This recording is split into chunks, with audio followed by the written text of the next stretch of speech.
आज हम इस वीडियो में देखेंगे निदर्शन चुनाव प्रणाली या निदर्शन चुनाव विधि।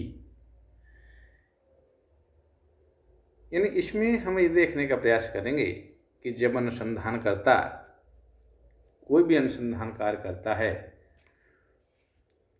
और वो निदर्शन के माध्यम से तथ्यों को एकत्र करना चाहता है, तो उसके निदर्शन के चुनाव की क्या प्रणाली होगी, क्या विधि होगी, क्या प्रक्रिया होगी, वह किन किन स्तरों से होकर गुजरते हुए वह किसी निदर्शन का चुनाव करेगा। जैसे निदर्शन के बारे में हमने आगे वाले वीडियो में जो बात बताई थी कि निदर्शन एक समग्र का छोटा प्रतिनिधि, एक समग्र की वो छोटी इकाइयाँ जो संपूर्ण समग्र का प्रतिनिधित्व करता है, उसे हम निदर्शन कहा जाता है। तो यहाँ अब हम इस वीडियो के अंतर्गत हम यह देखने का प्रयास करेंगे कि एक निदर्शन के चुनाव में एक अनुसंधानकर्ता किन किन बातों का ध्यान रखते हुए अपने निदर्शन का चुनाव करता है और उसके जो पड़ाव हैं, उसके जो सोपान हैं, वो एक निदर्शन विधि के यानी चुनाव विधि के कौन कौन से सोपान हैं। तो इसमें सबसे पहला अनुसंधानकर्ता का काम होता है कि वो समग्र का निर्धारण कर ले। समग्र का निर्धारण करने का यहाँ तात्पर्य ये है कि अनुसंधानकर्ता जिस समूह और क्षेत्र का जो निदर्शन का चुनाव करना चाहता है, वो निदर्शन निकालने का हम कह सकते हैं कि सर्वप्रथम चरण है। वहाँ वह समग्र को तय करता है। जैसा कि हम जानते हैं कि समग्र दो प्रकार के होते हैं, एक निश्चित समग्र होता है और दूसरा अनिश्चित समग्र होता है।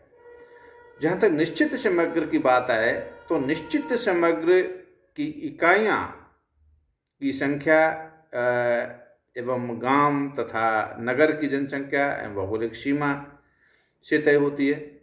यहाँ हम एक उदाहरण ले सकते हैं कि जैसे एक महाविद्यालय के छात्रों की संख्या एवं गांव तथा नगर की जनसंख्या, किसी गांव की भौगोलिक सीमा, जो सभी निश्चित होती हैं। तो ऐसे समग्र में जहाँ हम देखते हैं कि इकाइयों को एक निश्चित रूप से हम जानते हैं, उनकी एक निश्चित उसकी एक इकाइयाँ हैं, चाहे वो भौगोलिक दृष्टि से है, चाहे वो जनसंख्या दृष्टि से है, वहाँ इकाइयों में निश्चितता है, वहाँ इकाइयों की अनिश्चितता नहीं है। तो ऐसा जो समग्र होता है वो निश्चित समग्र की श्रेणी में आता है। लेकिन कई बार क्या होता है कि समग्र की जो इकाइयाँ होती हैं अनिश्चित होती हैं, उनका कोई पता नहीं है कि इकाइयाँ कितनी हैं, न तो जनसंख्या के आधार पर वो निश्चित हैं, न भौगोलिक दृष्टि से के आधार पर वो निश्चित हैं। तो इस प्रकार का जो समग्र होता है, इस प्रकार की जो इकाइयाँ होती हैं, उसे सामान्यतः अनिश्चित निदर्शन के रूप में अनिश्चित समग्र के रूप में देखा जा सकता है। अब अनिश्चित समग्र की जहाँ तक बात है तो हम उदाहरण के माध्यम से हम एक सामान्य सा उदाहरण हमें लें कि कोलगेट का प्रयोग करने वाले किसी क्षेत्र में कितने हैं, या हम कह सकते हैं कोई मैगजीन विशेष के पाठकों की संख्या कितनी है। ये अनिश्चित समग्र की यानी कह सकते हैं कि यहाँ भौगोलिक सीमा की बात करें तो वहाँ भी अनिश्चितता है। एक कोलगेट का जो उपयोग करने वाले जो लोग हैं, कोलगेट का उपयोग करने वाले जो हम कह सकते हैं कि इकाई के रूप में हम जिनको मानते हैं, तो उनकी कोई भौगोलिक सीमा नहीं है, एक कोई निश्चित पर्टिकुलर सीमा नहीं है कि इसी सीमा के अंतर्गत वो कोलगेट का प्रयोग करते हैं, या एक निश्चित कोई पर्टिकुलर किसी मैगजीन का के पाठक हैं किसी निश्चित भौगोलिक क्षेत्र में। तो इस प्रकार के जहाँ तक जो हमारे यहाँ समग्र की जो इकाइयाँ होती हैं वो अनिश्चित समग्र के रूप में देखी जा सकती हैं। तो यहाँ पहले निदर्शन के चुनाव से पहले अनुसंधानकर्ता समग्र का निर्धारण करता है कि उसका जो समग्र है वो कैसा है, निश्चित प्रकृति का है या अनिश्चित प्रकृति का है। इसके बाद में जब वो समग्र का निर्धारण कर लेता है, उसका निश्चित है अनिश्चित है जो भी है जैसा उसने चुना है, उसके बाद में दूसरा स्तर इसका जो आता है या दूसरा काम यहाँ अनुसंधानकर्ता का आता है वो है निदर्शन की इकाइयों का निर्धारण करना। निदर्शन की इकाइयों का निर्धारण से तात्पर्य ये है कि जब अनुसंधानकर्ता समग्र के निर्धारण कर लेता है, जब उसका दूसरा काम होता है कि वह उस समग्र में से निदर्शन के रूप में कुछ इकाइयों का चुनाव करे। तो यहाँ अनुसंधानकर्ता को यह तय करना होता है कि हमारे निदर्शन की जो इकाइयाँ हैं वो कौन सी होंगी। जैसे इकाइयाँ से यहाँ तात्पर्य है व्यक्ति है, संस्था है, परिवार है या समूह है, कोई व्यवसाय है या कोई निवास क्षेत्र है, ये सभी जहाँ तक के इकाइयों के रूप में देखी जा सकती हैं। और इन इकाइयों की जब हम बात करें समस्त इकाइयाँ, तो ये जो समस्त इकाइयों को हम 4 भाग में बांट सकते हैं। 4 प्रकृति की जो इकाइयाँ होती हैं, जिसमें पहली हम इकाई देख सकते हैं जैसे भौगोलिक इकाई। और भौगोलिक इकाई में वह एक राज्य को इकाई मान रहा है या जिला को इकाई मान रहा है या किसी नगर को उसने लिया है या गांव या कोई वार्ड, ये सभी क्या हैं, हम इनको भौगोलिक इकाई के रूप में जानते हैं। दूसरी प्रकार की जो इकाइयाँ हैं वह हैं भवन संबंधी इकाई, जैसे मकान या फ्लैट या कमरा या कहें कि क्वार्टर भी कह सकते हैं। इस प्रकार की जो इकाइयाँ हैं वो भवन संबंधी इकाइयों में गिनी जाती हैं। और तीसरी इकाइयों के रूप में हम देख रहे हैं कि समूह संबंधी इकाइयाँ। समूह संबंधी इकाइयों में क्या है, जैसे विभिन्न प्रकार के समूहों को शामिल किया जाता है, जिसमें परिवार हुआ, स्कूल हुआ, कोई क्लब हुआ, चर्च हुआ, कोई धार्मिक संस्थाएं हुई, कोई अन्य समितियां हुई, ये समूह संबंधी इकाइयों के रूप में देखी जाती हैं। और चौथी जो हम इकाइयों की प्रकृति को देखते हैं या प्रकार देखते हैं या वर्ग देखते हैं, तो वो हैं व्यक्तिगत इकाइयाँ।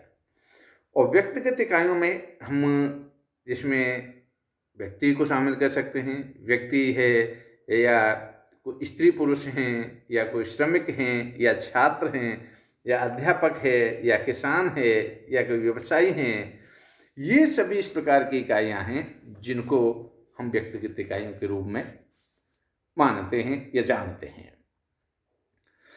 तो यहाँ इकाइयों का निर्धारण करने के बाद में यहाँ एक अनुसंधानकर्ता को इस बात का भी ध्यान रखना आवश्यक होता है कि हमने जिन इकाइयों का जो चुनाव किया है वो हमेशा स्पष्ट हों।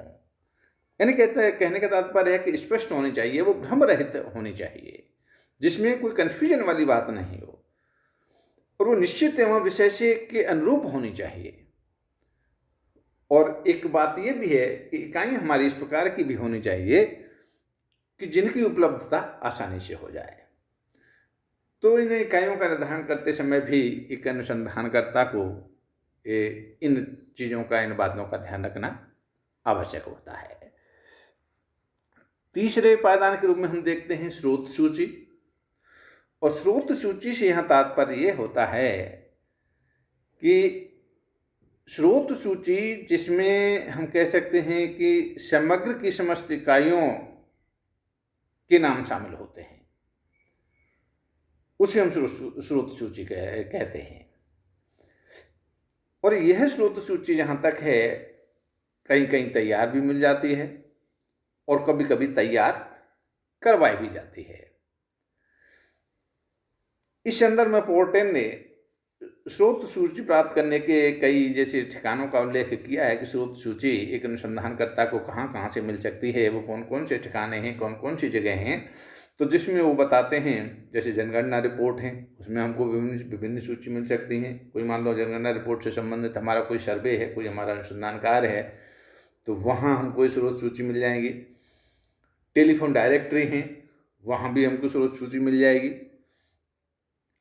वेतन विवरण है, वो भी एक स्रोत सूची के रूप में काम कर सकती है। हमारे करदाता हैं, तो वो भी एक स्रोत सूची के रूप में काम कर सकते हैं। विद्यार्थी, अध्यापक, मकान मालिकों की सूचियाँ विभिन्न, हम कह सकते हैं कि ये विभिन्न दफ्तरों से प्राप्त की जा सकती हैं, विभिन्न सरकारी ऑफिसों से प्राप्त की जा सकती हैं, निजी संस्थानों से भी प्राप्त की जा सकती हैं। तो इस प्रकार की स्रोत सूची का उसको निर्धारण करना है। और एक अच्छी स्रोत सूची के लिए आवश्यक होता है कि एक तो वो स्रोत सूची जो है वह पूरी हो, यानी अधूरी सूची नहीं हो, सूची हमारी पूरी होनी चाहिए। दूसरी, सूची हमारी नवीन होनी चाहिए। ऐसा नहीं कि सूची हमारी बहुत पुरानी है तो वो भी हमारे अनुसंधान के अनुरूप काम नहीं कर पाएगी। तीसरी बात, हम कह सकते हैं कि स्रोत सूची हमारी वैध भी होनी चाहिए, यानी लीगल होनी चाहिए। ऐसा नहीं है कोई अनलीगल कोई सूची है और उसे हमने तथ्यों को इकट्ठा एकत्र कर लिया, वो भी हमारे अनुरूप नहीं होगी। तो स्रोत सूची हमारी जहाँ तक है विश्वसनीय होनी चाहिए। और सबसे बड़ी बात है, स्रोत सूची जो हमारी विषय अनुरूप होनी चाहिए। और स्रोत सूची हमारी ऐसी हो जिसको सरलता से प्राप्त किया जा सके। तो एक निदर्शन के चुनाव में ये जो तीसरा पायदान है स्रोत सूची का, तो स्रोत सूची भी इसके यानी एक सोपान के रूप में महत्वपूर्ण सोपान है निदर्शन के चुनाव का। अब अगला जो चरण है इसका है कि निदर्शन का आकार का निर्धारण करना। नंबर 4 जो बिंदु है, निदर्शन के आकार का निर्धारण करना। निदर्शन के आकार का निर्धारण से तात्पर्य यहाँ पर ये है, जब अनुसंधानकर्ता किसी भी अनुसंधान कार्य में जब निदर्शन के माध्यम से अपने तथ्यों को एकत्र करने के लिए इकाइयों को निश्चित करता है, तो वहाँ वह ये देखता है कि मेरा जो निदर्शन है उसका आकार क्या होगा। निदर्शन का आकार जहाँ तक है बहुत छोटा या बहुत बड़ा भी नहीं होना चाहिए। जब हमारा निदर्शन यदि बहुत छोटा होगा तो भी काम नहीं करेगा, और निदर्शन का आकार मान लो बहुत बड़ा है तो वहाँ भी हमारा श्रम, समय और धन की यानी अधिक ज़रूरत होगी, तो वो भी हमारे लिए हम कह सकते हैं कि अनुकूल नहीं हो पाएगा। तो निदर्शन हमारे कह सकते हैं कि समग्र की संख्या एवं प्रकृति के अनुरूप उपयुक्त होना चाहिए। यह अनुसंधानकर्ताओं को देखना है कि हमारा समग्र कितना बड़ा है एवं उसकी प्रकृति क्या है, प्रकृति किस तरह की है, उसकी प्रकृति के अनुरूप ही हमारा निदर्शन है वो होना आवश्यक है।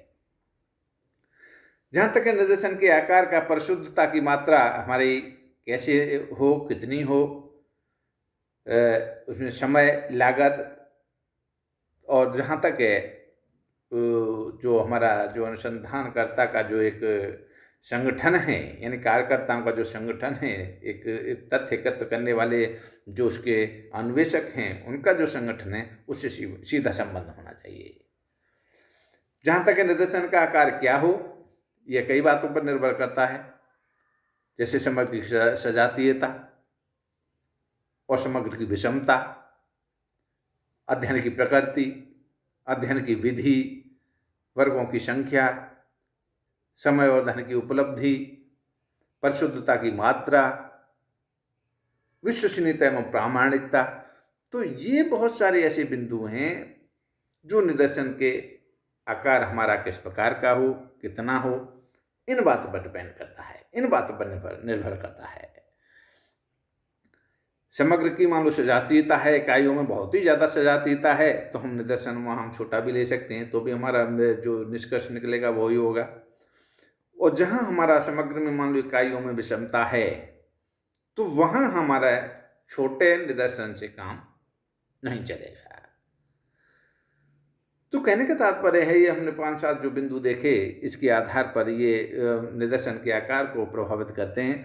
तो अनुसंधानकर्ता जब निदर्शन के आकार को निश्चित करता है, तो इन बातों को ध्यान में रखते हुए वो अपने निदर्शन के आकार का निर्धारण करता है। इसमें अंतिम बिंदु है निदर्शन पद्धति का चुनाव करना। अंतिम इसका जो चरण है वो ये है कि निदर्शन के आकार का भी इसने निर्धारण कर लिया कि हमको निदर्शन कितना चुनना है। उसके बाद में अंतिम जो उसका जो चरण रहता है, अंतिम काम जो होता है कि निदर्शन पद्धति का चुनाव करना। यह निदर्शन प्रक्रिया का हम कह सकते हैं कि अंतिम चरण है, जहां वह समग्र से निदर्शन निकालने की हम कह सकते हैं कि विधि का जब चयन करता है, उस पद्धति का चयन करता है। निदर्शन पद्धति का चुनाव एक अध्ययन की समस्या है, समग्र की प्रकृति है, धन, समय, कार्यकर्ताओं की जो उपलब्धता है एवं साधनों पर निर्भरता है, उस पर डिपेंड करता है। तो जहाँ तक निदर्शन पद्धति ऐसी होनी चाहिए जिसका प्रयोग आसानी से किया जा सके, और निदर्शन निकालने में जहाँ हम कह सकते हैं कि पक्षपात की संभावना न आने पाए, जिसमें हम देख सकते हैं कि दैव निदर्शन है, सविचार निदर्शन है, स्त्रीत्व निदर्शन है। इन विधियों में से किसी का विधि यानी किसी विधि का यहाँ चुनाव अनुसंधानकर्ता कर सकता है। तो ये एक निदर्शन पद्धति की यानी चुनने की ये विधियां हैं, चाहे वो दैव निदर्शन के माध्यम से निदर्शन का चुनाव करे या सविचार निदर्शन के माध्यम से निदर्शन का चुनाव करे या स्त्रीत्व निदर्शन के माध्यम से वो निदर्शन का चुनाव करे। तो इसके आधार पर वह अपने निदर्शन का चुनाव करता है। तो आज हम इस वीडियो में इतना ही बात करेंगे। इसके आगे वाले वीडियो में हम